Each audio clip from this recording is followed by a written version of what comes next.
अभी तक video viral होने के बावजूद भी देश में उस राज्य में शांति नहीं है। अभी तक फायरिंग की दुर्घटना सामने आ रही है। अभी तक शांति क्यों नहीं है, मैं ये भारत सरकार से प्रश्न करना चाहती हूँ। क्या एक और वायरल वीडियो का इंतजार हो रहा है?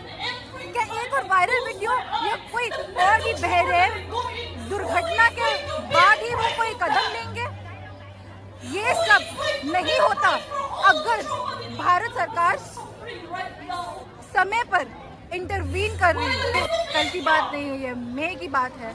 तब अभी तक जो बंदा हमारी कठिनाइयों को देखकर भी चुप है, वो क्या मनुष्य कहलाना चाहता है अपने आप को? मनुष्य दिखता लेकिन मनुष्यता नहीं। क्या हम आपके भाई बहन नहीं है? क्या आप हमारे हक के लिए ना लड़ोगे जैसे आप अपने भाई बहनों के हक के लिए लड़ोगे? जब बीरेन सिंह जी हमारा जो सीएम है मणिपुर का, जब वो भी पर्सनल नफरत की वजह से कम्युनल लाइन से हमारे ऊपर ऐसा कुछ जो घटना घटा है, हमारे ऊपर ये हमला हो रहा है, उनका ही सपोर्ट की वजह से है। जब वो कर रहे हैं तो फिर सेंट्रल भी चुप क्यों है या भारत का सरकार चुप क्यों है? इसे रोकने के लिए कुछ क्यों नहीं?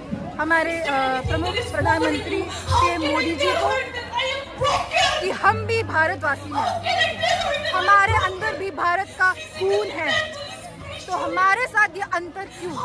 हमारे साथ ये भेदभाव ना करके हमारी चीखों का जवाब दीजिए।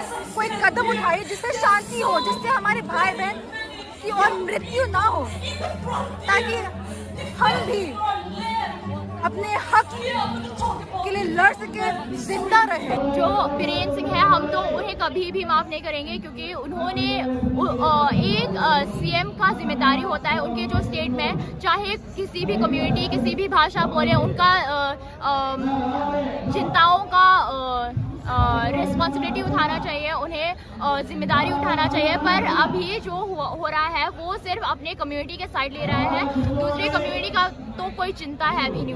एक देश में जो सबसे बड़ी कुर्सी पर बैठते हैं उनका ही सबसे बड़ा जिम्मेदार होता है कि भारत के कोने में उनके जो सिटीजन्स हैं उनका क्या हाल है, उनका वो स्टेट कौन से कंडीशन में है, उनका ही सबसे बड़ा जिम्मेदारी होता है। तो फिर अगर उन्होंने खुद ने बोला था कि अगर एक राज्य को कोई संभल नहीं सकता तो फिर उस राज्य के ऊपर बैठने का उनका कोई लायक नहीं है। तो फिर मोदी जी, मैं कहना चाहूँगी आपसे भी कि अगर आप विदेश जाके दुनिया के बड़े बड़े लोगों को गले लगा सकते हो, तो फिर आप मणिपुर जाके उनको गले क्यों नहीं लगा सकते हो, उनसे हाथ क्यों नहीं मिल सकते, जिनको जो इस एथनिक वायलेंस से बहुत अफेक्टेड हैं, जिनके परिवार मरे हुए हैं, जिनके पास खाने पीने के लिए अभी कुछ नहीं बचा है। जितना गुजरात उनके लिए मायने रखना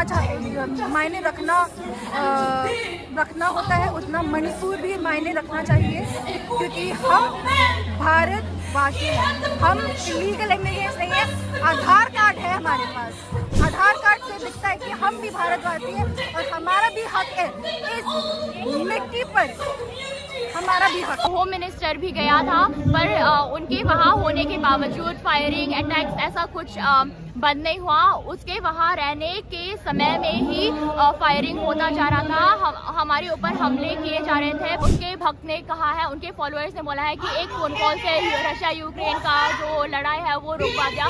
तो फिर मणिपुर एक छोटा सा राज्य, हम गिनने में भी बहुत कम है, तो फिर हमारा लड़ाई क्यों नहीं रोक सकता? अगर वो चाहते हैं तो फिर वो बिना आके भी एक फ़ोन कॉल से रुकवा सकते थे, पर उन्होंने ऐसा नहीं किया। इसका मतलब हो सकता है कि वो बीरेन को अपना आवाज़ ना उठाने से सपोर्ट कर रहा है।